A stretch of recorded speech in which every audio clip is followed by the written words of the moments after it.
Hello ಗೆಳೆಯರೆ, ನಮ್ಮ ಲಾಯ್ಸ್ ಪ್ರಸ್ತುತಪಡಿಸುತ್ತಿರುವ ಕನ್ನಡದಲ್ಲಿ ದೈನಂದಿನ ಸುದ್ದಿ ವಿಶ್ಲೇಷಣೆಗೆ ತಮಗೆಲ್ಲರಿಗೂ ಸ್ವಾಗತ. ಇಂದು ನಾವು ನೋಡಲಿದ್ದೇವೆ ಡಿಸೆಂಬರ್ 15, 2025 ದಿ ಹಿಂದೂ ಪತ್ರಿಕೆಯಲ್ಲಿರ್ತಕ್ಕಂಥ ಇಂಪಾರ್ಟೆಂಟ್ ಆರ್ಟಿಕಲ್ಸ್ಗಳನ್ನು. ಇವತ್ತಿನ ಒಂದು ಚರ್ಚೆಗೆ ಕನ್ಸಿಡರ್ ಮಾಡಿರುವಂಥ ಇಂಪಾರ್ಟೆಂಟ್ ಆರ್ಟಿಕಲ್ಸ್ಗಳಂತಂದರೆ, ಡೆಲ್ಲಿಯಲ್ಲಿರುವಂಥ ಒಂದು ಪೊಲ್ಯೂಷನ್ನ ಆಧಾರದ ಮೇಲೆ ಏನು ಕಾನ್ಸಿಕ್ವೆನ್ಸಸ್ಗಳು ಅಲ್ಲಿ ಕ್ರಿಯೇಟ್ ಆಗಿದೆ ಅನ್ನುವಂಥದ್ದಾಗಿರ್ಬೋದು.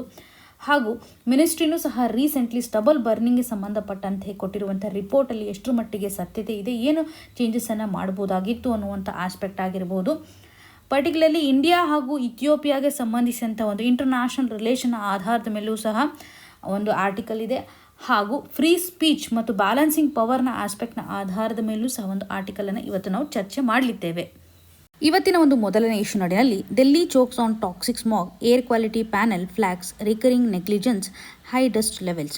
ಈ ಒಂದು ಇಶ್ಯೂ ನಮಗೆ GS ಪೇಪರ್ 3 ನಡಿನಲ್ಲಿ ಎನ್ವಿರಾನ್ಮೆಂಟ್ ಸೆಕ್ಷನ್ ಅಂತ ಬಂದಾಗ ಪೊಲ್ಯೂಷನ್ ಆಸ್ಪೆಕ್ಟಲ್ಲಿ ತುಂಬ ಇಂಪಾರ್ಟೆಂಟ್ಲಿ ಸಹಕಾರಿಯಾಗುತ್ತೆ. ಸೊ ಇಲ್ಲಿ ಅರ್ಥ ಮಾಡ್ಕೊಳ್ಳಿ, ಡೆಲ್ಲಿನಲ್ಲಿರುವಂಥ ಒಂದು ಪುವರ್ ವಿಸಿಬಿಲಿಟಿ ಕಂಡೀಷನ್ ಅಥವಾ ಸ್ಮಾಗ್ನ ಒಂದು ಫಾರ್ಮೇಷನಿಂದಾಗಿ ಏನು ಕಾಣದೇ ಇರುವಂಥ ಸ್ಥಿತಿಗತಿಗಳಿದೆ. ಡೆನ್ಸ್ ಆಗಿರತಕ್ಕಂಥ ಒಂದು ಸ್ಮಾಗ್ ಕ್ರಿಯೇಟ್ ಆಗಿದೆ.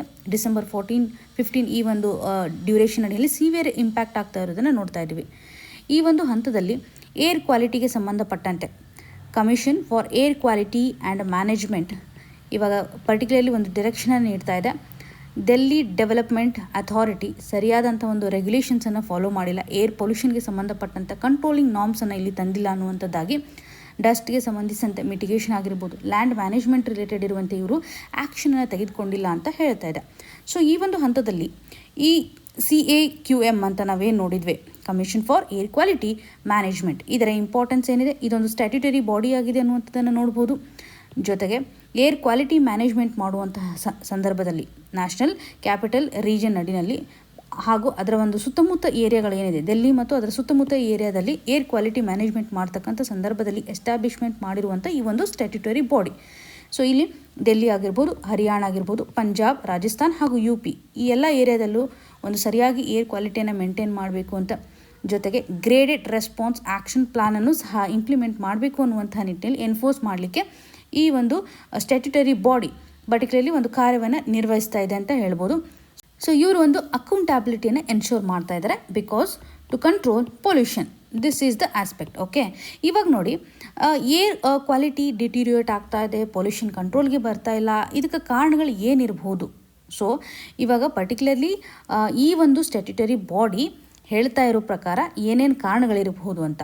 ಸೊ ಡಸ್ಟ್ ಪೊಲ್ಯೂಷನ್ ಹೆಚ್ಚಾಗಿದೆ ಅಂತ ಹೇಳ್ತಾ ಇದ್ದಾರೆ. Because of dust pollution severe ಆಗಿರುವಂಥ ಒಂದು ಕಂಡೀಷನನ್ನು ನೋಡ್ತಾ ಇದ್ದೀವಿ.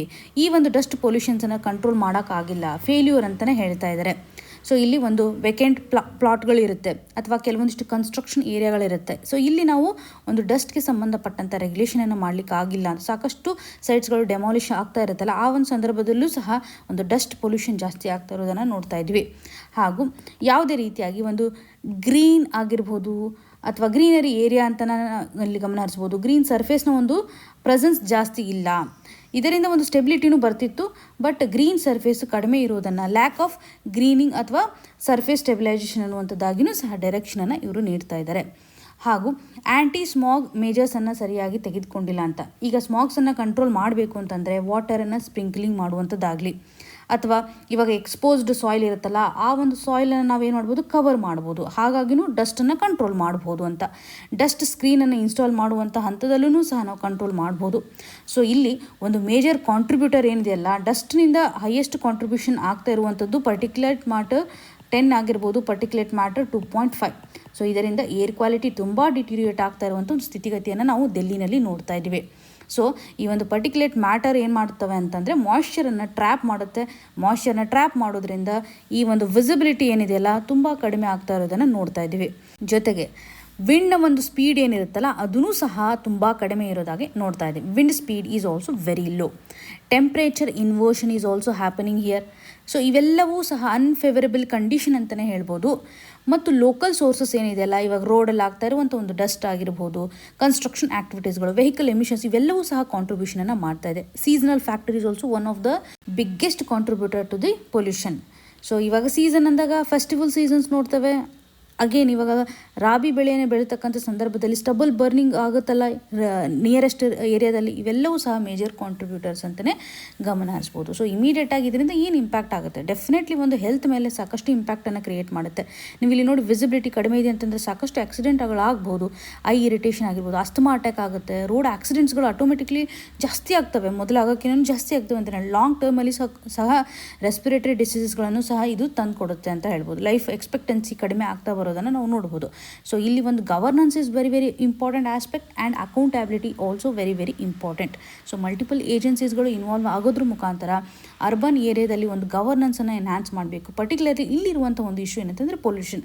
ಈ ಒಂದು ಮಾಲಿನ್ಯವನ್ನು ನಾವು ತಡೆಗಟ್ಟಬೇಕು ಅಂತಂದರೆ ಶಾರ್ಟ್ ಟರ್ಮ್ ಕೆಲವೊಂದಿಷ್ಟು ಗೋಲ್ನ ಹಾಕೋಬೇಕು, ಲಾಂಗ್ ಟರ್ಮ್ ಗೋಲ್ ಆಗಿರ್ಬೋದು, ಮೀಡಿಯಂ ಟರ್ಮ್, ಈ ರೀತಿಯಂಥ ಡಿಫ್ರೆಂಟ್ ಗೋಲ್ಸ್ಗಳನ್ನು ಹಾಕೋಬೇಕು ಅನ್ನುವಂಥದ್ದಾಗಿ ಇಲ್ಲಿ ಗಮನ ಹರಿಸ್ಬೋದು. ಸೊ ಪರ್ಟಿಕ್ಯುಲರ್ಲಿ ಸ್ಟ್ರಿಕ್ಟ್ ಆಗಿರುವಂಥ ರೂಲ್ಸ್ ಆ್ಯಂಡ್ ನಾರ್ಮ್ಸನ್ನು ನಾವು ಎನ್ಫೋರ್ಸ್ ಮಾಡಬೇಕು. ಸ್ಯಾಟಲೈಟ್ನ ಯೂಸ್ ಮಾಡೋದ್ರ ಮುಖಾಂತರ, ಸೆನ್ಸಾರ್ಸ್ಗಳನ್ನು ಯೂಸ್ ಮಾಡೋದ್ರ ಮುಖಾಂತರ ಮಾನಿಟರಿಂಗನ್ನು ಮಾಡುವಂಥದ್ದಾಗಲಿ. ಸೊ ಗ್ರೀನ್ ಏರಿಯಾಗಳನ್ನು ಹೆಚ್ಚು ಎನ್ಹಾನ್ಸ್ ಮಾಡಬೇಕು. ಏನು ಪ್ರಾಬ್ಲಮ್ ಇದೆ ಅದರ ಆಧಾರದ ಮೇಲೆ ಅಪ್ರೋಚನ್ನು ಇಲ್ಲಿ ಕನ್ಸಿಡರ್ ಮಾಡ್ಬೋದು.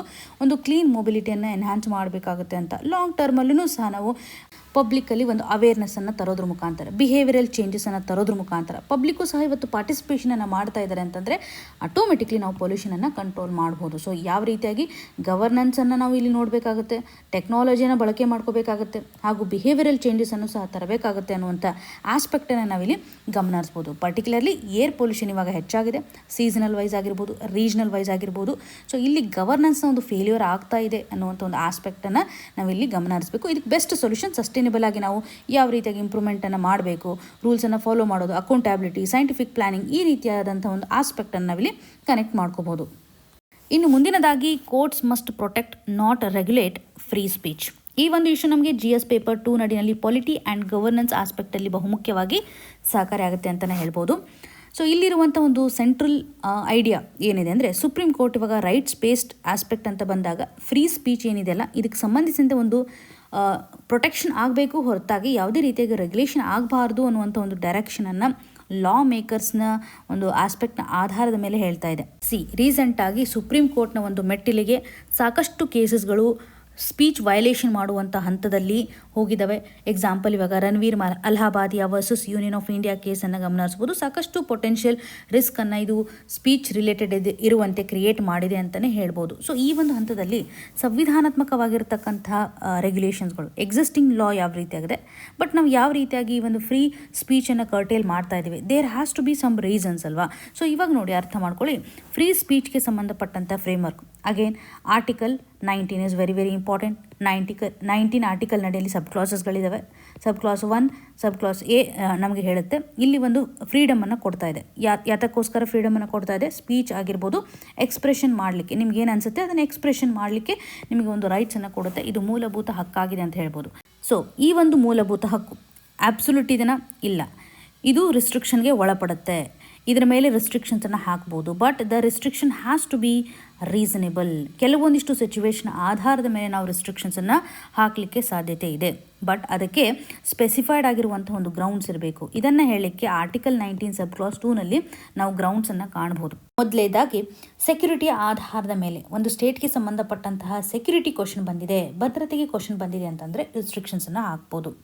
ಪಬ್ಲಿಕ್ ಆರ್ಡರ್ನ ಆಧಾರದ ಮೇಲೆ ಹಾಕ್ಬೋದಲ್ವಾ. ಭಾರತದ ಒಂದು ತತ್ವ ಆಗಿರ್ತಕ್ಕಂಥ ಸೆವೆರ್ನಿಟಿ, ಇಂಟಿಗ್ರಿಟಿ, ಈ ಒಂದು ಆಸ್ಪೆಕ್ಟ್ನ ಆಧಾರದ ಮೇಲೆ ಇಂಟಿಗ್ರಿಟಿಯನ್ನು ನಾವು ಮೇಂಟೈನ್ ಮಾಡಬೇಕು, ಸೆವೆರ್ನಿಟಿಯನ್ನು ಮೇಂಟೈನ್ ಮಾಡಬೇಕು ಅನ್ನುವಂಥ ನಿಟ್ಟಿನಲ್ಲಿ ಒಂದು ಗ್ರೌಂಡನ್ನು ಕನ್ಸಿಡರ್ ಮಾಡ್ಬೋದು. ಡೀಸೆನ್ಸಿ, ಮೊರಾಲಿಟಿ, ಡಿಫಾಮೇಷನ್, ಈ ರೀತಿಯಾಗಿ ಹಲವಾರು ಕಾರಣಗಳ ಮುಖಾಂತರ ನಾವು ರೆಸ್ಟ್ರಿಕ್ಷನ್ಸನ್ನು ಹಾಕ್ಬೋದು. ಸೊ ಇಲ್ಲಿ ಗ್ರೌಂಡ್ಸನ್ನು ಮೆನ್ಷನ್ ಮಾಡಿದ್ದಾರೆ ಆಲ್ರೆಡಿ.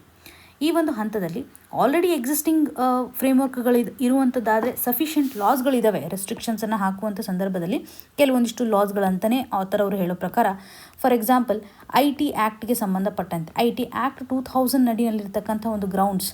ಸೊ ಇಲ್ಲಿ ಕೆಲವೊಂದಿಷ್ಟು ಸೆಕ್ಷನ್ಸ್ಗಳು ನಮಗೆ ಹೇಳುತ್ತೆ.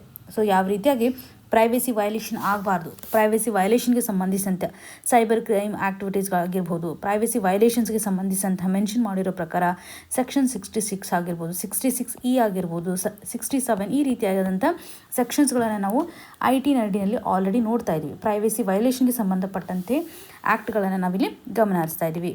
ಸೊ ಭಾರತೀಯ ನ್ಯಾಯ ಸಂಹಿತ, ಸೊ ಇಲ್ಲಿನೂ ಇರುವಂಥ ಕೆಲವೊಂದಿಷ್ಟು ಸೆಕ್ಷನ್ಸ್ಗಳು ಪ್ರೈವಸಿ ರಿಲೇಟೆಡ್ ಇರುವಂಥ ಒಂದು ಅಫೆನ್ಸಸ್ಗೆ ಸಂಬಂಧಿಸಿದಂತಹ ಎಕ್ಸ್ಪ್ಲನೇಷನನ್ನು ಮಾಡುತ್ತೆ. IT ರೂಲ್ಸ್ನಲ್ಲಿನೂ ಇರ್ತಕ್ಕಂಥ ಬದಲಾವಣೆಯನ್ನು 2021ರಲ್ಲಿರ್ತಕ್ಕಂಥ ರೂಲ್ಸ್ಗಳು ನಮಗೆ ಹೇಳುತ್ತೆ. ಕೆಲವೊಂದಿಷ್ಟು ಗೈಡ್ಲೈನ್ಸ್ಗಳನ್ನು ಕೊಡುತ್ತೆ. ಡಿಜಿಟಲ್ ಮೀಡಿಯಾ ಎಥಿಕ್ಸ್ ಕೋಡ್ ಅನ್ನುವಂಥದ್ದಾಗಿ ಆಗಿರ್ಬೋದು. ಸೊ ಆಲ್ರೆಡಿ ಒಂದು ರಿಸ್ಟ್ರಿಕ್ಷನ್ಸನ್ನು ಹಾಕಲಿಕ್ಕೆ, ಗೈಡ್ಲೈನ್ಸ್ಗಳನ್ನು ಪ್ರೊವೈಡ್ ಮಾಡಲಿಕ್ಕೆ ಇರುವಂಥ ಒಂದು ಕಾನೂನುಗಳನ್ನು ನಾವು ನೋಡ್ತಾ ಇದ್ದೀವಿ. ಸೊ ಬಟ್ ಇಲ್ಲಿ ಏನಿದೆ ಅಂತಂದರೆ ಪರ್ಟಿಕ್ಯುಲರ್ಲಿ ಒಂದು ರೆಗ್ಯುಲೇಷನ್ಸ್ಗಳು ಇದ್ದಾವೆ, ಓಕೆ. ಆದರೆ ಲೀಗಲ್ ವ್ಯಾಕ್ಯೂಮ್ ಕ್ರಿಯೇಟ್ ಆಗಿದೆ, ಓಕೆ. ಎನ್ಫೋರ್ಸ್ಮೆಂಟ್ ಮಾಡುವಂಥ ಒಂದು ಸಂದರ್ಭದಲ್ಲಿ ವ್ಯಾಕ್ಯೂಮ್ ಕ್ರಿಯೇಟ್ ಆಗಿರೋದನ್ನು ನೋಡ್ತಾ ಇದ್ವಿ. ಮೇಜರ್ ಕನ್ಸರ್ನ್ ಆಥರ್ ಅವರು ರೇಸ್ ಮಾಡ್ತಾ ಇರೋದಂತಂದರೆ ಇವಾಗ ಜುಡಿಷಿಯರಿ ಓವರ್ ರೀಚ್ಗೆ ಸಂಬಂಧಪಟ್ಟಂತೆ ಆಥರ್ ಅವರು ಹೇಳ್ತಾ ಇದ್ದಾರೆ. ಜುಡಿಷಿಯರಿ ಓವರ್ ರೀಚ್ ಯಾಕೆ ಆಗುತ್ತೆ ಅಂದರೆ ನಮ್ಮ ಒಂದು ಶಾಸಕಾಂಗ ವ್ಯವಸ್ಥೆ ಆಗಿರ್ಬೋದು, ಕಾರ್ಯಾಂಗ ವ್ಯವಸ್ಥೆ ಆಗಿರ್ಬೋದು, ಸರಿಯಾದಂಥ ಒಂದು ಕಾರ್ಯವನ್ನು ನಿರ್ವಹಿಸಲಿಲ್ಲ ಅಂತಂದರೆ, ಓಕೆ, ಲೆಜಿಸ್ಲೇಟಿವ್ ಫಂಕ್ಷನ್ ಸರಿಯಾಗಿ ಆಗ್ತಾ ಇಲ್ಲ ಅಂತಂದರೆ ಇವಾಗ ನಮ್ಮ ಜುಡಿಷಿಯರಿ ಸಿಸ್ಟಮ್ ಸುಪ್ರೀಂ ಕೋರ್ಟಲ್ಲಿ ಇಂಟರ್ಫಿಯರ್ ಆಗುತ್ತೆ, ಓಕೆ. ಬಟ್ ಸುಪ್ರೀಂ ಕೋರ್ಟ್ ಏನೋ ಡೈರೆಕ್ಷನನ್ನು ನೀಡ್ತಾ ಇದೆ, ಇಲ್ಲಿ ಸರಿಯಾದಂಥ ಒಂದು ಟೆಕ್ನಿಕಲ್ ಎಕ್ಸ್ಪರ್ಟೀಸ್ಗಳಿರಲ್ಲ, ಇವ್ರ ಹತ್ರ ಸಹ ಒಂದು ಇನ್ಸ್ಟಿಟ್ಯೂಷನಲ್ ಕೆಪಾಸಿಟಿ ಇರೋದಿಲ್ಲ ಅಲ್ವಾ. ಕೋರ್ಟ್ಗೆ ಸಂಬಂಧಪಟ್ಟಂತೆಯೂ ಸಹ ನಾವು ಲೂಪ್ ಹೋಲ್ಸ್ಗಳನ್ನು ಕನೆಕ್ಟ್ ಮಾಡುವಂಥದ್ದಾದರೆ, ಬಿಕಾಸ್ ಇವಾಗ ನೋಡಿ ಆಥರ್ ಅವರು ಎಂಫಸಿಸ್ ಮಾಡೋ ಪ್ರಕಾರ 2008ರಲ್ಲಿರುವಂಥ ಒಂದು important case common cos versus union of India. ಈ ಒಂದು ಕೇಸಲ್ಲಿ ಕೋರ್ಟ್ ಯಾವುದೇ ರೀತಿಯಾಗಿ ತನ್ನ ಕಾಂಪಿಟೆನ್ಸಿಯನ್ನು ಹೊರತುಪಡಿಸಿ ತನ್ನ ಒಂದು ಅಧಿಕಾರ ವ್ಯಾಪ್ತಿಯಿಂದ ಹೊರಗಡೆ ಹೋಗಿ ಪ್ರಾಬ್ಲಮನ್ನು ಸಾಲ್ವ್ ಮಾಡಲಿಕ್ಕೆ ಮುಂದಾಗಬಾರ್ದು, ಅಟೆಂಪ್ಟನ್ನು ಮಾಡಬಾರ್ದು ಅನ್ನುವಂಥದ್ದಾಗಿಯೂ ಸಹ ಜುಡಿಷಿಯಲ್ ಓವರ್ ರೀಚ್ಗೆ ಸಂಬಂಧಪಟ್ಟಂಥ ಒಂದು ಕನ್ಸರ್ನನ್ನು ಸಹ ಇಲ್ಲಿ ವ್ಯಕ್ತಪಡಿಸ್ತಾ ಇದ್ದಾರೆ. ಇನ್ನು ರೆಗ್ಯುಲೇಷನ್ ಆಸ್ಪೆಕ್ಟ್ನ ಆಧಾರದ ಮೇಲೆ ಹೇಳುವಂಥದ್ದಾದರೆ ರೆಗ್ಯುಲೇಷನ್ ಮತ್ತು ಸೆನ್ಸಾರ್ಶಿಪ್ ಮಧ್ಯೆ ಆಗಿರ್ತಕ್ಕಂಥ ಒಂದು ಲೇಯರ್ ಇದೆ, ಓಕೆ. ಸೊ ಈ ಒಂದು ಪ್ರೀ ಸೆನ್ಸಾರ್ಶಿಪ್ಪನ್ನು ನಾವು ಅವಾಯ್ಡ್ ಮಾಡಲೇಬೇಕು ಅನ್ನುವಂಥದ್ದಾಗಿ ಸಹಾರಾ ಇಂಡಿಯಾ ವರ್ಸಸ್ ಸೆಬಿ 2012ರ ಒಂದು ಕೇಸ್ ನಮಗೆ ಹೇಳುತ್ತೆ. ಸೊ ಇಂಪಾರ್ಟೆಂಟ್ಲಿ ಈ ಒಂದು ಕೇಸೂ ಸಹ ಸೆನ್ಸಾರ್ಶಿಪ್ಗೆ ಸಂಬಂಧಪಟ್ಟಂತೆ ಒಂದು ರಿಫ್ಲೆಕ್ಷನನ್ನು ಹೇಳುತ್ತೆ. ಪ್ರೀ ಸೆನ್ಸಾರ್ಶಿಪ್ಪನ್ನು ನಾವಿಲ್ಲಿ ಅವಾಯ್ಡ್ ಮಾಡಬೇಕು, ಬಿಕಾಸ್ ಇದೊಂದು ರೆಸ್ಟ್ರಿಕ್ಷನ್ಸನ್ನು ಕ್ರಿಯೇಟ್ ಮಾಡ್ತಾ ಇದೆ. ಬಟ್ ರೀಸನೇಬಲ್ ಆಗಿರ್ತಕ್ಕಂಥ ರೆಸ್ಟ್ರಿಕ್ಷನ್ಸ್ಗಳನ್ನು ಮೀಟ್ ಮಾಡುತ್ತಾ ಅನ್ನುವಂಥ ಒಂದು ಕ್ವಶನ್ ಮಾರ್ಕನ್ನು, ಬಿಕಾಸ್ ಇಲ್ಲಿ ನೋಡಿ ಜುಡಿಷಿಯರಿ ಒಂದು ಸ್ಕ್ರೂಟಿನಿಟಿ ಏನಾಗ್ತಾ ಇದೆ, ಎಕ್ಸ್ಪ್ಯಾನ್ಷನ್ ಆಗ್ತಾ ಇರೋದನ್ನು ನಾವು ಗಮನ ಹರಿಸ್ಬೋದು. ಸೊ ಇದು ಏನಾಗುತ್ತೆ, ಒಂದು ಜುಡಿಷಿಯರಿ ಬಂದಿರುವಂಥ ಸಂದರ್ಭದಲ್ಲಿ ಆಟೋಮೆಟಿಕ್ಲಿ ಒಂದು ಬ್ಲ್ಯಾಂಕೆಟ್ ಬ್ಯಾನನ್ನು ಇದು ಕ್ರಿಯೇಟ್ ಮಾಡುತ್ತೆ ಅಲ್ವಾ. ಎಲ್ಲರಿಗೂ ಸಹ ಇದು ಅಪ್ಲೈ ಆಗುವಂಥ ಒಂದು ಸ್ಥಿತಿಗತಿಗಳು ಬಂದ್ಬಿಡುತ್ತೆ. ಸೊ ಈ ಒಂದು ಹಂತದಲ್ಲಿ ಪ್ರೀ ಸೆನ್ಸಾರ್ಶಿಪ್ಗೆ ಸಂಬಂಧಪಟ್ಟಂತೆಯೂ ಸಹ ಅವಾಯ್ಡ್ ಮಾಡಬೇಕು ಅಂತ ಸುಪ್ರೀಂ ಕೋರ್ಟ್ ಇದು ಆಲ್ರೆಡಿ ಕೇಸಲ್ಲಿ ಹೇಳಿರೋದನ್ನು ನಾವು ನೋಡ್ಬೋದು 2012ರಲ್ಲಿ. ಇನ್ನು ಕೆಲವು ಹಂತದಲ್ಲಿ ಅಫೆನ್ಸಿವ್ ಕಂಟೆಂಟ್ ಇದೆನಾ ಅಥವಾ ಮಾರಲ್ ಸ್ಟ್ಯಾಂಡರ್ಡ್ಸನ್ನು ಇದು ಡಿವಿಯೇಟ್ ಮಾಡ್ತಾ ಇದೆ, ನಮ್ಮ ಒಂದು ಸಮಾಜದಲ್ಲಿ ಸೊಸೈಟಿನಲ್ಲಿ ಇರ್ತಕ್ಕಂತಹ ವ್ಯಾಲ್ಯೂಸಿಂದ ಹೊರಗಡೆ ಹೋಗ್ತಾ ಇದೆನಾ, ಮಾರಲ್ ಸ್ಟ್ಯಾಂಡರ್ಡ್ಸಿಂದ ಇದು ಡಿವಿಯೇಟ್ ಆಗ್ತಾ ಇದೆನಾ, ಇವುಗಳ ಎಲ್ಲವನ್ನು ಕೋರ್ಟ್ ಇವತ್ತು ಎಕ್ಸಾಮಿನೇಷನ್ ಮಾಡ್ತಾ ಇರೋದನ್ನು ನಾವು ಗಮನ ಹರಿಸ್ಬೋದು. ಸೊ ಇದು ಸಂವಿಧಾನಾತ್ಮಕವಾಗಿ ಸೇಫ್ ಇದೆನಾ, ಅನ್ಸೇಫ್ ಇದೆನಾ, ಇವುಗಳನ್ನೆಲ್ಲ ಸುಪ್ರೀಂ ಕೋರ್ಟ್ ಮುಂದಾಗಿರೋದನ್ನು ನಾವು ಗಮನ ಹರಿಸ್ಬೋದು. ಇದರೊಂದಿಗೆ ಸಾಕಷ್ಟು ಕೇಸ್ಗಳನ್ನು ಸಹ ಇಲ್ಲಿ ಮೆನ್ಷನ್ ಮಾಡ್ತಾ ಇದ್ದಾರೆ. ರಿಸ್ಟ್ರಿಕ್ಷನ್ ಅನ್ನುವಂಥದ್ದು ಇವಾಗ ಆರ್ಟಿಕಲ್ 19 ಸಬ್ ಕ್ಲಾಸ್ 2 ಅಂತ ನೋಡಿದ್ವಲ್ಲ, ಇದಕ್ಕಿನ್ನೂ ಹೊರಗೆ ಹೋಗ್ತಾ ಇದೆ, ಈ ಒಂದು ಸ್ಕೋಪ್ನಿಂದ ಹೊರಗಡೆ ಹೋಗ್ತಾ ಇದೆ ಅಂತ ಕೋರ್ಟು ಸಹ ಇದನ್ನು ಒತ್ತಿ ಹೇಳ್ತಾ ಇದೆ. ಕೌಶಲ್ ಕಿಶೋರ್ ಕೇಸ್ ಏನಿದೆಲ್ಲ 2023ರಲ್ಲಿರ್ತಕ್ಕಂಥ ಈ ಒಂದು ಕೌಶಲ್ ಕಿಶೋರ್ ಕೇಸ್ ನಡಿನೂ ಸಹ ಎತ್ತಿ ಹಿಡಿತಾ ಇರುವಂಥದ್ದಾಗಿರ್ಬೋದು. ಆದರ್ಶ್ ಕೋಆಪರೇಟಿವ್ ಹೌಸಿಂಗ್ ಸೊಸೈಟಿಗೆ ಸಂಬಂಧಪಟ್ಟಂತೆಯೂ ಸಹ, ಓಕೆ. ಸೊ ಕೆಲವೊಂದಿಷ್ಟು ಸೆನ್ಸಾರ್ಶಿಪ್ಗೆ ಸಂಬಂಧಿಸಿದಂತಹ ಇಶ್ಯೂಸನ್ನು ಅಡ್ರೆಸ್ ಮಾಡಲಿಕ್ಕೆ ಕೋರ್ಟ್ ಇವಾಗ ಒಂದು ರೆಫ್ಯೂಸಲನ್ನು ಸಹ ಈ ಒಂದು ಹಂತದಲ್ಲಿ ಮಾಡಿದೆ, ಓಕೆ. ಸೊ ಈ ಒಂದು ಆಸ್ಪೆಕ್ಟನ್ನು ನೋಡಿದಾಗ ಒಂದು ಸಪ್ರೇಷನ್ ಆಫ್ ಪವರ್ ಏನಿದೆಯಲ್ಲ ಅದು ಮಿಸ್ಔಟ್ ಆಗ್ತಾ ಇದೆ ಅಂತಲೇ ಗಮನ ಹರಿಸ್ಬೋದು. ಇಲ್ಲಿ ಸಂವಿಧಾನಾತ್ಮಕವಾಗಿರ್ತಕ್ಕಂಥ ಫ್ರೇಮ್ವರ್ಕ್ ನಡಿನಲ್ಲಿ ರೆಸ್ಟ್ರಿಕ್ಷನ್ಸನ್ನು ಹಾಕಬೇಕು ಅನ್ನುವಂಥದ್ದು ಒಂದು ಕ್ವಶನ್ ಮಾರ್ಕ್ ಆದರೆ, ಇವಾಗ ನಮ್ಮ ಜುಡಿಷಿಯರಿ ಸಿಸ್ಟಮ್ ಇವಾಗ ಇಂಟರ್ಫಿಯರ್ ಆಗ್ತಾ ಇದೆಯಲ್ಲ, ಅದರ ಒಂದು ಪ್ರೊಸೀಡಿಂಗ್ಸ್ಗಳು ಓವರ್ ರೀಚ್ ಆಗ್ತಾ ಇದ್ದಾರೆ. ಜುಡಿಷಿಯಲ್ ಓವರ್ ರೀಚ್ ಅಂತ ಏನು ಕನ್ಸಿಡರ್ ಮಾಡ್ತೀವಿ. ಸೊ ಇವರು ಸಹ ಇದನ್ನು ಕನ್ಸಿಡರ್ ಮಾಡಿರುವಂಥ ಸಂದರ್ಭದಲ್ಲಿ ಅದಕ್ಕೆ ಆದಂಥ ಒಂದು ಸಪೋರ್ಟ್ ಏನಿದೆ, ಟೆಕ್ನಿಕಲ್ ಸಪೋರ್ಟ್, ಇವೆಲ್ಲ ಕ್ವಶನ್ಸ್ಗಳನ್ನು ಸಹ ಇಲ್ಲಿ ನಾವು ಕನ್ಸಿಡರ್ ಮಾಡ್ಬೋದು. ಇಂಟರ್ಪ್ರಿಟೇಷನ್ ಮಾಡುವಂಥ ಸಂದರ್ಭದಲ್ಲೂ ಸಹ ಯಾವ ರೀತಿಯಂಥ ಬ್ಯಾಕಪ್ಪನ್ನು ಇದು ಕನ್ಸಿಡರ್ ಮಾಡ್ತಾ ಇದೆ. ಸೊ ಸಪ್ರೇಷನ್ ಆಫ್ ಪವರ್ಗೆ ಸಂಬಂಧಪಟ್ಟಂಥ ಒಂದು ಆರ್ಗ್ಯುಮೆಂಟನ್ನು ನಾವು ಇಲ್ಲಿ ಗಮನ ಹರಿಸ್ಬೋದು.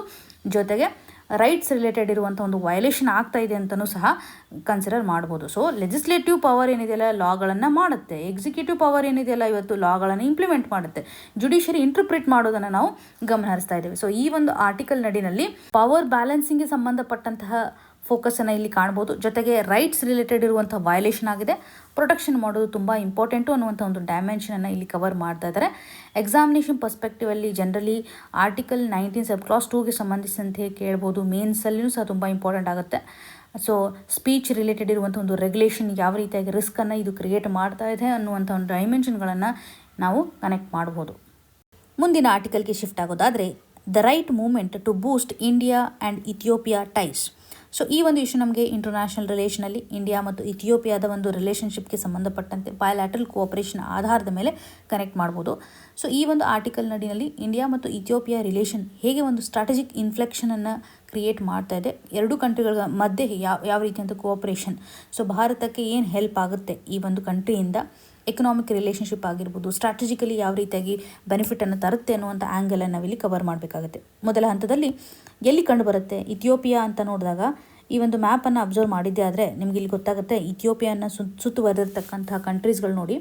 ಸೊ ಇಲ್ಲಿ ಸೊಮಾಲಿಯಾ ಇದೆ, ಕಿನ್ಯಾ, ಸೌತ್ ಸುಡಾನ್ ಆಗಿರ್ಬೋದು, ಎರಿಟ್ರಿಯಾ ಆಗಿರ್ಬೋದು, ಡಿಜಿಬೌತಿ. ಸೊ ಈ ಎಲ್ಲ ಕಂಟ್ರೀಸ್ಗಳನ್ನು ನಾವು ಗಮನಹರಿಸೋದಾದರೆ ಇದು ಆಫ್ರಿಕಾದಲ್ಲಿ ಒಂದು ಸ್ಟ್ರಾಟಜಿಕ್ ಇಂಪಾರ್ಟೆನ್ಸನ್ನು ಸಹ ತೋರಿಸುತ್ತೆ. ಸೊ ಈ ಒಂದು ಇಥಿಯೋಪಿಯಾ ಏನಿದೆಯಲ್ಲ ಹಾರ್ನ್ ಆಫ್ ಆಫ್ರಿಕಾ ರೀಜನ್ನಲ್ಲಿ ಕಂಡುಬರುತ್ತೆ. ಇಲ್ಲಿ ಕಂಟಿನ್ಯೂಸ್ಲಿ ಒಂದು ಕಾನ್ಫ್ಲಿಕ್ಟ್ ಇರುತ್ತೆ. ಈ ಒಂದು ಕಾನ್ಫ್ಲಿಕ್ಟಲ್ಲಿ ಸ್ಟೆಬಿಲಿಟಿಯನ್ನು ತರುವಂತಹ ನಿಟ್ಟಿನಲ್ಲಿ, ಒಂದು ಪೀಸನ್ನು ತರುವಂತಹ ನಿಟ್ಟಿನಲ್ಲಿ, ಭದ್ರತೆಯನ್ನು ಕಾಪಾಡ್ತಕ್ಕಂಥ ನಿಟ್ಟಿನಲ್ಲಿ ತನ್ನ ಇಂಪಾರ್ಟೆನ್ಸನ್ನು ತೋರಿಸ್ತಾ ಇದೆ. ಸೊ ಇಥಿಯೋಪಿಯಾದ ಒಂದು ಅಪ್ರೋಚ್ ಚೆನ್ನಾಗಿರೋದ್ರಿಂದ ಇಲ್ಲಿ ಒಂದು ಸ್ಟೆಬಿಲಿಟಿಯನ್ನು ತರಲಿಕ್ಕೆ ಅದು ಫೈಟ್ ಮಾಡ್ತಾ ಇದೆ. ರೀಜನ್ ಲೆವೆಲಲ್ಲಿ ಒಂದು ಆ್ಯಂಕರ್ ಆಗಿ ಕನ್ಸಿಡರ್ ಮಾಡಬಹುದು ಇದನ್ನು ಸ್ಟೆಬಿಲಿಟಿ ಆಧಾರದ ಮೇಲೆ. ಹಾಗೂ ಆಫ್ರಿಕಾದಲ್ಲಿ ಸೆಕೆಂಡ್ ಮೋಸ್ಟ್ ಪಾಪ್ಯುಲಸ್ ಕಂಟ್ರಿ ಅಂತ ಅನಿಸ್ಕೊಳ್ಳುತ್ತೆ.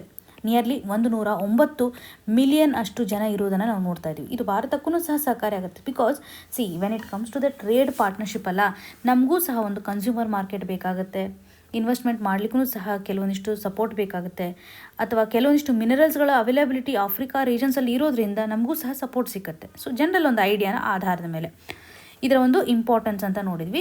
ಸೊ ಅಗೇನ್ ಇದು ಆಫ್ರಿಕಾದ ಒಂದು ಜಿಯೋ ಪೊಲಿಟಿಕಲಿ ಸಾಕಷ್ಟು ಕಾಂಟ್ರಿಬ್ಯೂಷನನ್ನು ಮಾಡ್ತಾ ಇದೆ. ರೀಜನಲ್ ಪೀಸ್, ಸ್ಟೆಬಿಲಿಟಿಯನ್ನು, ಪೊಲಿಟಿಕಲ್ ಡಿಪ್ಲೊಮ್ಯಾಸಿಯನ್ನು ಸಹ ಇದು ತೋರಿಸ್ತಾ ಇದೆ. ಹಾಗೂ ಎನರ್ಜಿ ಕನೆಕ್ಟಿವಿಟಿ ಅಂತ ಬಂದಾಗ ರಿನ್ಯೂಯಬಲ್ ಎನರ್ಜಿಗೆ ಸಂಬಂಧಿಸಿದಂತೆ ಸಾಕಷ್ಟು ಫೋಕಸನ್ನು ಇದು ಮಾಡ್ತಾ ಇದೆ. ಎಸ್ಪೆಷಲಿ ಹೈಡ್ರೋ ಪವರ್ ರಿಲೇಟೆಡ್ ಇರುವಂಥ ಒಂದು ಪೊಟೆನ್ಷಿಯಾಲಿಟಿಯನ್ನು ಇದು ತೋರಿಸ್ತಾ ಇದೆ. ಸ್ಟ್ರಾಟಜಿಕ್ ಅಟಾನಮಿಯನ್ನು ಸಹ ಇಲ್ಲಿ ಹೊಂದಿದೆ.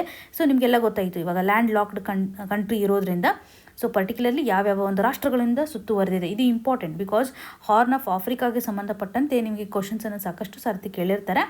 ಸೊ ಇದರ ಒಂದು ಪರ್ಟಿಕ್ಯುಲರ್ ಅಬ್ಸರ್ವೇಷನನ್ನು ಮ್ಯಾಪ್ನ ಮುಖಾಂತರ ನೀವು ಗಮನಹರಿಸಿ. ಇನ್ನು ಭಾರತ ಹಾಗೂ ಇಥಿಯೋಪಿಯಾಗೆ ಸಂಬಂಧಪಟ್ಟಂಥ ಒಂದು ರಿಲೇಷನನ್ನು ನೋಡೋದಾದರೆ ಭಾರತ ಇಥಿಯೋಪಿಯಾದಲ್ಲಿ ಒಂದು ಎಜುಕೇಷನ್ ಸಿಸ್ಟಮಲ್ಲಿ ಬದಲಾವಣೆ ಮಾಡಲಿಕ್ಕೆ ಸಾಕಷ್ಟು ಸಪೋರ್ಟನ್ನು ಮಾಡಿದೆ ಅಂತ ಹೇಳ್ಬೋದು. ಇಥಿಯೋಪಿಯಾದಲ್ಲಿ ಎಜುಕೇಷನ್ ಸಿಸ್ಟಮ್ಗೆ ಸಂಬಂಧಿಸಿದಂತೆ ಭಾರತದ ಒಂದು ಸಪೋರ್ಟನ್ನು ನಾವಿಲ್ಲಿ ಗಮನ ಹರಿಸ್ಬೋದು.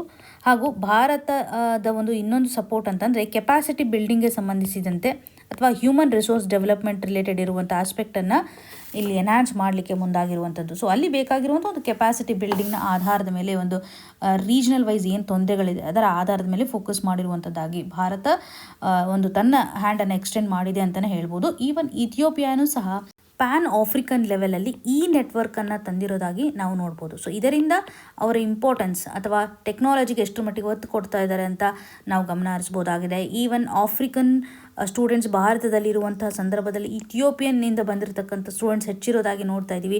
ಹೈಯೆಸ್ಟ್ ನಂಬರ್ ಆಫ್ರಿಕನ್ PhD ಸ್ಟೂಡೆಂಟ್ಸ್ಗಳು ಸಹ ಭಾರತದಲ್ಲಿ ಇರುವಂಥದ್ದನ್ನು ನಾವು ಗಮನ ಹರಿಸ್ತಾ ಇದ್ದೀವಿ. ಸೊ ಇದರಿಂದ ನಮ್ಗೆ ಗೊತ್ತಾಗುತ್ತೆ ಎಜುಕೇಷನ್ ಲೆವೆಲಲ್ಲಿ ಒಂದು ಡಿಪ್ಲೊಮ್ಯಾಸಿಯನ್ನು ಹೇಗೆ ತರ್ಬೋದು, ಸ್ಟ್ರಾಂಗ್ ಆಗಿರ್ತಕ್ಕಂಥ ಒಂದು ಸಾಫ್ಟ್ ಪವರ್ ಅಂತಲೇ ನಾವಿಲ್ಲಿ ಎನ್ಹ್ಯಾನ್ಸ್ ಮಾಡಬೇಕಾಗುತ್ತೆ. ಎಕನಾಮಿಕ್ ಆ್ಯಂಡ್ ಇನ್ವೆಸ್ಟ್ಮೆಂಟ್ ಕೋಆಪರೇಷನ್ ಅಂತ ಬಂದಾಗ after this education aspect we have to move to the economic and investment approach. Indian investment ಸಾಕಷ್ಟು ಬದಲಾವಣೆಯಲ್ಲಿ ತರ್ತಾ ಇದೆ ಅಂತ ಹೇಳ್ಬೋದು. 1950s ನಾವು ಒಂದು ಬಿಸ್ನೆಸ್ ಆ್ಯಕ್ಟಿವಿಟೀಸನ್ನು ಇಥಿಯೋಪಿಯಾದೊಂದಿಗೆ ಮಾಡ್ತಾ ಇದ್ದೀವಿ ಅಂತ ಕೆಲವೊಂದಿಷ್ಟು ಕ್ರೆಡಿಟ್ಗೆ ಸಂಬಂಧಿಸಿದಂತೆ ಎಕ್ಸ್ಪ್ಯಾನ್ಷನನ್ನು ಭಾರತ ಮಾಡಿರೋದಾಗಿ 2006ರಲ್ಲಿ ಒಂದು credit expansions lines of credit expansion ಮಾಡಿರೋದಾಗಿಯೂ ಸಹ ನಾವಿಲ್ಲಿ ಗಮನ ಹರಿಸ್ಬೋದು. ಭಾರತದ ಒಂದು ಪ್ರೈವೇಟ್ ಇನ್ವೆಸ್ಟ್ಮೆಂಟೇ $4 ಬಿಲಿಯನ್ ಅಷ್ಟು ಇಲ್ಲಿ ಇರೋದನ್ನು ನಾವು ಗಮನ ಹರಿಸ್ತಾ ಇದ್ವಿ. ಸೊ ಕೆಲವೊಂದಿಷ್ಟು ಚಾಲೆಂಜಸ್ಗಳು ಡೆಫಿನೆಟ್ಲಿ ಇದ್ದೇ ಇರುತ್ತೆ. ಫಾರ್ ಎಕ್ಸಾಂಪಲ್ ಇವಾಗ ಫಾರಿನ್ ಎಕ್ಸ್ಚೇಂಜ್ ಶಾರ್ಟೇಜ್ಗೆ ಸಂಬಂಧಪಟ್ಟಂತಹ ಒಂದು ಚಾಲೆಂಜಸ್ ಆಗಿರ್ಬೋದು, ಟ್ಯಾಕ್ಸ್ ರಿಲೇಟೆಡ್ ಇರುವಂತೆ ರೆಗ್ಯುಲೇಷನ್ಗೆ ಸಂಬಂಧಪಟ್ಟಂಥ ಅಥವಾ ಯಾವ ರೀತಿಯಾಗಿ ನಾವು ಆಪರೇಷನ್ ಮಾಡ್ತಾ ಇರ್ತೀವಲ್ಲ ಅಲ್ಲೂ ಸಹ ಕೆಲವೊಂದಿಷ್ಟು ಕನ್ಸ್ಟೆನ್ಸ್ಗಳು ಇದ್ದೇ ಇರುತ್ತೆ ಅನ್ನೋದನ್ನು ಒಂದು ಚಾಲೆಂಜಸ್ ಆಸ್ಪೆಕ್ಟಲ್ಲಿ ನೋಡ್ಬೋದು. Despite of all these things ಎರಡೂ ಕಂಟ್ರಿಗಳ ಮಧ್ಯೆ ಒಂದು ಕೋಆಪರೇಷನ್ ಚೆನ್ನಾಗಿದೆ ಬಿಕಾಸ್ ಇಂಡಿಯನ್ ಇನ್ವೆಸ್ಟರ್ಸ್ಗಳು ಸಹ ಇಲ್ಲಿ ಮುಂದಾಗ್ತಾ ಇರೋದನ್ನು ನಾವು ನೋಡ್ತಾ ಇದ್ದೀವಿ ಅಂತ. And another aspect is what are the opportunities for India. ಇವಾಗ ಮೈನಿಂಗ್ ಕಂಡೀಷನ್ ಅಂತ ನೋಡ್ಬೋದಲ್ವಾ, ಕ್ರಿಟಿಕಲ್ ಮಿನರಲ್ಸ್ ಅಂತ ನೋಡ್ಬೋದಾ, ಇವೆಲ್ಲವೂ ಸಹ ಅನ್ಎಕ್ಸ್ಪ್ಲೋರ್ಡ್ ಕಂಡೀಷನಲ್ಲಿದೆ. For example gold resources, critical minerals, rare earth ಮೆಟಲ್ಸ್ಗಳ ಒಂದು ಇಂಪಾರ್ಟೆನ್ಸ್ ನಿಮಗೆಲ್ಲ ಗೊತ್ತೇ ಇದೆ. ಒಂದು ರಾಷ್ಟ್ರ ಇವತ್ತು ಬೆಳಿಬೇಕಂತಂದರೆ ಈ ಮಿನರಲ್ಸ್ಗಳ ಕಾಂಟ್ರಿಬ್ಯೂಷನ್ ಪ್ರಸ್ತುತವಾಗಿ ಹೆಚ್ಚಿರೋದ್ರಿಂದ ಇವುಗಳನ್ನು ಎಕ್ಸ್ಪ್ಲೋರ್ ನಾವು ಮಾಡ್ಬೋದು. ಹಾಗೂ ರಿನ್ಯೂಬಲ್ ಎನರ್ಜಿ ಆಸ್ಪೆಕ್ಟ್ ಆಗಿರ್ಬೋದು, ಬ್ಯಾಟರೀಸ್ ಆಸ್ಪೆಕ್ಟ್ ಆಗಿರ್ಬೋದು, ಸೆಮಿ ಕಂಡಕ್ಟರ್ಗೆ ಕಾಂಟ್ರಿಬ್ಯೂಷನ್ ಮಾಡಲಿಕ್ಕೆ ಇದು ಸಹಕಾರಿ ಆಗುತ್ತೆ ಅಂತಲೇ ನೋಡ್ಬೋದು. ಇದು ಸ್ಟ್ರಾಟಜಿಕಲಿ ಭಾರತಕ್ಕೆ ಒಂದು ಇಂಪಾರ್ಟೆನ್ಸನ್ನು ತೋರಿಸ್ತಾ ಇದೆ. ನಾವು ಚೈನಾದ ಮೇಲೆ ಇಟ್ಕೊಂಡಿರ್ತಕ್ಕಂಥ ಒಂದು ಡಿಪೆಂಡೆನ್ಸಿಯನ್ನು ರೆಡ್ಯೂಸ್ ಮಾಡ್ಬೋದು. ಈವನ್ ನಾವು ಗ್ರೀನ್ ಟ್ರಾನ್ಸಿಷನ್ಗೆ ಸಂಬಂಧಪಟ್ಟಂತೆ ಒಂದು ಸೆಕ್ಯೂರಿಟಿನ ತರಲಿಕ್ಕೆ ಸಾಧ್ಯತೆ ಇದೆ. ಇದರೊಂದಿಗೆ ಡಿಫೆನ್ಸ್ ಹಾಗೂ ಸೆಕ್ಯೂರಿಟಿ ಕೋಆಪರೇಷನ್ ಅಂತ ಬಂದಾಗ ಹಿಸ್ಟಾರಿಕಲಿನೂ ಸಹ Ethiopia is one of the first country to receive Indian military assistant ಅಂತ ಗಮನಿಸ್ಬೋದು. ಸೊ ನಮ್ಮ ಒಂದು ಅಸಿಸ್ಟೆನ್ಸನ್ನು ತೆಗೆದುಕೊಳ್ಳೋದರಲ್ಲಿ ಮೊದಲ ರಾಷ್ಟ್ರ ಅಂತ ಅನಿಸ್ಕೊಳ್ಳುತ್ತೆ.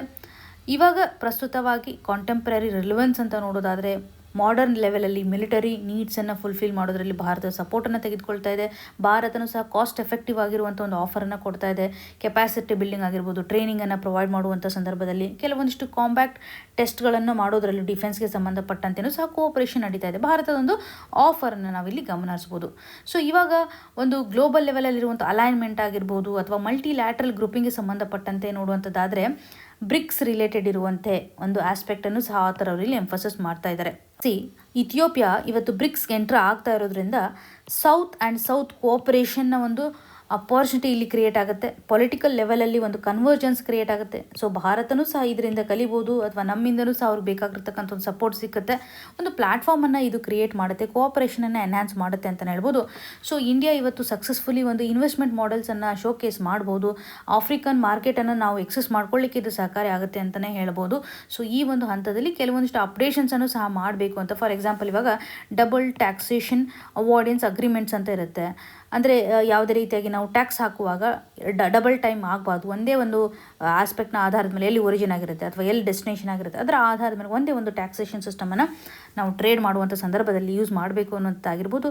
ಬಯಲ್ಯಾಟ್ರಲ್ ಲೆವೆಲಲ್ಲಿ ಒಂದು ಇನ್ವೆಸ್ಟ್ಮೆಂಟ್ ಟ್ರೀಟಿಯನ್ನು ತರಬೇಕು. ಸೊ ಇಥಿಯೋಪಿಯಾನೂ ಸಹ ಕೆಲವೊಂದಿಷ್ಟು ಇಶ್ಯೂಸ್ಗಳು ಏನಿದ್ದಾವೆ, ಫಾರ್ ಎಕ್ಸಾಂಪಲ್ ಇವಾಗ ನಾವು ಚಾಲೆಂಜಸ್ ಅಂತ ನೋಡಿದ್ವಲ್ಲ, ಫಾರಿನ್ ಎಕ್ಸ್ಚೇಂಜ್ ಅವೈಲಬಿಲಿಟಿ ಇದಕ್ಕೆ ಸಂಬಂಧಪಟ್ಟಂತೆ ಅಥವಾ ಇನ್ವೆಸ್ಟರ್ಗೆ ಸಂಬಂಧಿಸಿದ ಒಂದು ಕಾನ್ಫಿಡೆನ್ಸ್, ಅವರು ಸಹ ಕೆಲವೊಂದು ಸ್ಟೆಪ್ಸನ್ನು ಅಡ್ರೆಸ್ ಮಾಡಬೇಕು ಅನ್ನುವಂಥ ನಿಟ್ಟಿನಲ್ಲಿ ಆಥರ್ ಅವರು ಎಂಫಸಿಸ್ ಮಾಡ್ತಾ ಇದ್ದಾರೆ.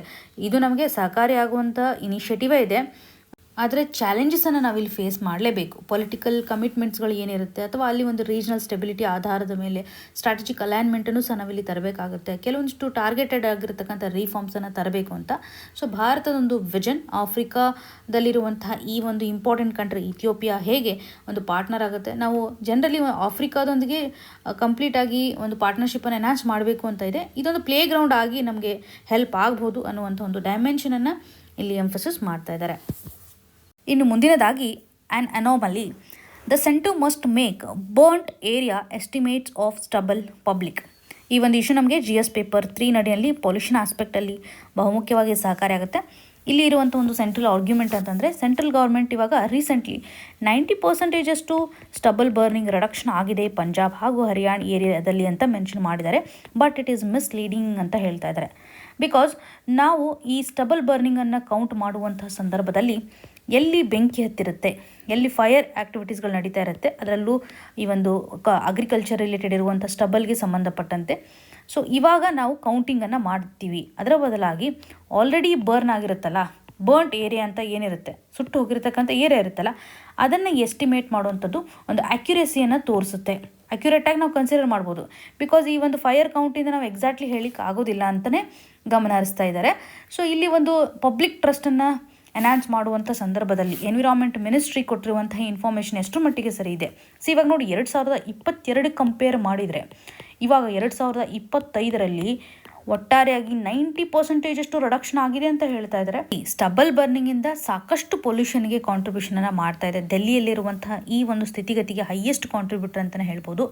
ಪೋಸ್ಟ್ ಮಾನ್ಸೂನ್ನ ಸಂದರ್ಭದಲ್ಲಿ ಆಗ್ತಾ ಇರುವಂತಹ ಈ ಒಂದು ಪೊಲ್ಯೂಷನ್ ಸ್ಟಬಲ್ ಬರ್ನಿಂಗನ್ನು ಕಂಟ್ರೋಲ್ ಮಾಡಬೇಕು ಅನ್ನುವಂಥ ನಿಟ್ಟಿನಲ್ಲಿ ಸರ್ಕಾರ ತೆಗೆದುಕೊಂಡಿರುವಂತಹ ಒಂದು ಇನಿಷಿಯೇಟಿವ್, ಇವುಗಳೆಲ್ಲವನ್ನು ನೋಡುವಂಥದ್ದಾದರೆ ಸೆಂಟ್ರಲ್ ಗೌರ್ಮೆಂಟ್ ಒಂದು ಕ್ಯಾರೆಟ್ ಆ್ಯಂಡ್ ಸ್ಟಿಕ್ ಅಪ್ರೋಚನ್ನು ಮಾಡ್ತಾ ಇದೆ ಅಂತಲೇ ಆಥರ್ ಅವರು ಎಂಫಸಿಸ್ ಮಾಡ್ತಾ ಇದ್ದಾರೆ. ಫಾರ್ಮರ್ಸ್ಗಳ ಮೇಲೆ ಒಂದೆಡೆ ಫೀಸನ್ನು ವಿಧಿಸ್ತಾರೆ, ಫೈನನ್ನು ಹಾಕ್ತಾರೆ.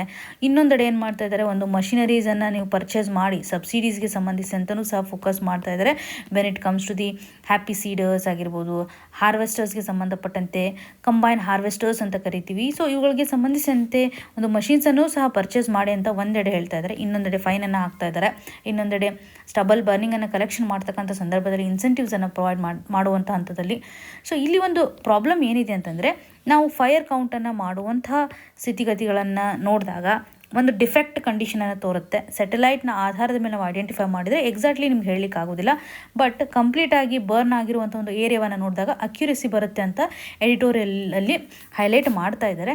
ಸೊ ಪರ್ಟಿಕ್ಯುಲರ್ಲಿ 90% ಏಜು ರಿಡಕ್ಷನ್ ಆಗಿದೆ ಅಂತ ಇವ್ರು ಕ್ಲೇಮ್ ಮಾಡ್ತಾ ಇದ್ದಾರಲ್ಲ, ಆರ್ಟಿಕಲ್ ನಡಿಯಲ್ಲಿ ಬರ್ನ್ಟ್ ಏರಿಯಾ ಆಧಾರದ ಮೇಲೆ ನಾವೇನಾದರೂ ಕನ್ಸಿಡರ್ ಮಾಡಿದ್ದೇ ಆದರೆ ನಿಯರ್ಲಿ 30% ರಿಡಕ್ಷನ್ ಮಾತ್ರ ಆಗಿದೆ ಅಂತ ನಾವಿಲ್ಲಿ ಗಮನ ಹರಿಸ್ಬೋದು. ಬರ್ನ್ಟ್ ಏರಿಯಾವನ್ನು ಅಥವಾ ಆಲ್ರೆಡಿ ಸುಟ್ಟು ಹೋಗಿರ್ತಕ್ಕಂಥ ಏರಿಯಾ ಆಧಾರದ ಮೇಲೆ ಒಂದು ಕನ್ಸಿಡ್ರೇಷನನ್ನು ಮಾಡ್ತಾ ಇದ್ದಾರೆ.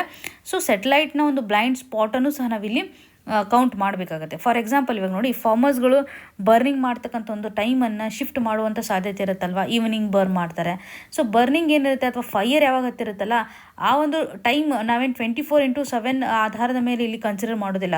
ಫಾರ್ಮರ್ಸ್ಗಳು ಸಹ ತುಂಬ ಸ್ಮಾರ್ಟ್ ಇರ್ತಾರೆ. ಅವರು ಸಾಯಂಕಾಲ ಬರ್ನ್ ಮಾಡುವಂಥದ್ದಾಗಿರ್ಬೋದು, ಕರೆಕ್ಟಾಗಿ ನೋಡ್ಕೋತಾರೆ ಯಾವ ಟೈಮಲ್ಲಿ ಒಂದು ಕ್ಯಾಲ್ಕುಲೇಷನ್ನ ಮಾಡ್ತಾರೆ ಅದರ ಆಧಾರದ ಮೇಲೆ, ಪೋಲಾರ್ ಆರ್ಬಿಟಿಂಗ್ ಸ್ಯಾಟಲೈಟ್ನ ಆಧಾರದ ಮೇಲೆ ಯಾವ ಟೈಮಲ್ಲಿ ಅದು ನಮಗೆ ಎಕ್ಸಾಕ್ಟ್ಲಿ ಕಂಡು ಬರುತ್ತೆ. ಇವುಗಳನ್ನೆಲ್ಲ ನೋಡಿಕೊಂಡು ಸಹ ಅವರು ಅವಾಯ್ಡ್ ಮಾಡ್ತಾರೆ. ಡಿಟೆಕ್ಷನನ್ನು ಅವಾಯ್ಡ್ ಮಾಡುವಂಥ ಸಂದರ್ಭದಲ್ಲಿ ಈವ್ನಿಂಗ್ ಬರ್ನ್ ಮಾಡ್ತಾ ಇರೋದನ್ನು ನೋಡ್ತಾ ಇದ್ದೀವಿ. ಸೊ ಈ ಎಲ್ಲ ಪ್ರಾಬ್ಲಮ್ಸ್ಗಳಿರುತ್ತೆ. ಆ ಒಂದು ಸಂದರ್ಭದಲ್ಲಿ ಫೈರಿಂಗನ್ನು ನಾವು ಕನ್ಸಿಡರ್ ಮಾಡದೆ ಹೊರತಾಗಿ ಬರ್ನ್ಟ್ ಆಗಿರುವಂಥ ಏರಿಯಾವನ್ನು ಕನ್ಸಿಡರ್ ಮಾಡಬೇಕು ಅಂತ 2024ರಲ್ಲಿ ನಮ್ಮ ಸುಪ್ರೀಂ ಕೋರ್ಟು ಸಹ ಈ ಒಂದು ಇಶ್ಯೂಗೆ ಸಂಬಂಧಪಟ್ಟಂತೆ ಎನ್ವಿರಾನ್ಮೆಂಟ್ ಮಿನಿಸ್ಟ್ರಿಗೆ ಡೈರೆಕ್ಷನ್ ನೀಡಿದ್ದಾರೆ. ನಾವು ಬರ್ನ್ಟ್ ಏರಿಯಾವನ್ನು ಎಸ್ಟಿಮೇಟ್ ಮಾಡೋದ್ರಲ್ಲಿ ಯುಟಿಲೈಸ್ ಮಾಡ್ಕೋಬೇಕು. ಸೊ ಫೈರ್ ಕೌಂಟು ಲಿಮಿಟೇಷನ್ಸನ್ನು ಕ್ರಿಯೇಟ್ ಮಾಡುತ್ತೆ ಅಂತ. ಸೊ ಇಲ್ಲಿ ಮಿನಿಸ್ಟ್ರಿ ಕೊಟ್ಟಿರುವಂಥ ರೀಸೆಂಟ್ ಆಗಿರುವಂಥ ಡೇಟಾನ ಆಧಾರದ ಮೇಲೆ ಕ್ರಿಟಿಕ್ಯಾಲಿಟಿಯನ್ನು ಇವರು ಎಂಫೋಸಿಸ್ ಮಾಡ್ತಾ ಇದ್ದಾರೆ. ಬಿಕಾಸ್ ನೀವು ಅರ್ಥ ಮಾಡ್ಕೊಳ್ಳಿ, ಇದು ಎನ್ವಿರಾನ್ಮೆಂಟ್ ಮೇಲೆ ತುಂಬ ಇಂಪ್ಯಾಕ್ಟನ್ನು ಕ್ರಿಯೇಟ್ ಮಾಡುತ್ತೆ. ನಿಮಗೆಲ್ಲ ಗೊತ್ತಿರೋ ಪ್ರಕಾರ ಪರ್ಟಿಕ್ಯುಲೇಟ್ ಮ್ಯಾಟರ್ಸ್ಗೆ ಸಂಬಂಧಿಸಿದಂತೆ ನಾವು ನೋಡಿದ್ವಲ್ಲ ಆಲ್ರೆಡಿ 2.5 ಹಾಗೂ 10 ತುಂಬ ಇಂಪ್ಯಾಕ್ಟನ್ನು ಕ್ರಿಯೇಟ್ ಮಾಡ್ತಾ ಇದೆ. ಇದರಿಂದ ಸಾಕಷ್ಟು ಕಾನ್ಸಿಕ್ವೆನ್ಸಸ್ ಇರುತ್ತೆ, ನಿಮಗೆಲ್ಲ ಗೊತ್ತೇ ಇದೆ. ಹಾಗಾಗಿ ಪೊಲ್ಯೂಷನ್ ಕಂಟ್ರೋಲ್ ಮಾಡುವಂಥ ಸಂದರ್ಭದಲ್ಲಿ ಇದು one of the major factor ಇರೋದ್ರಿಂದ ಇಲ್ಲಿ ನಾವು ಸ್ವಲ್ಪ ನಿಗಾ ವಹಿಸಬೇಕು. ಪಬ್ಲಿಕ್ನ ಒಂದು ಕಾನ್ಫಿಡೆನ್ಸನ್ನು ತರಬೇಕು. ಲಾಂಗ್ ಟರ್ಮಲ್ಲಿ ಇದು ನಮ್ಗೆ ಡೆಫಿನೆಟ್ಲಿ ಸಹಕಾರಿ ಆಗುತ್ತೆ.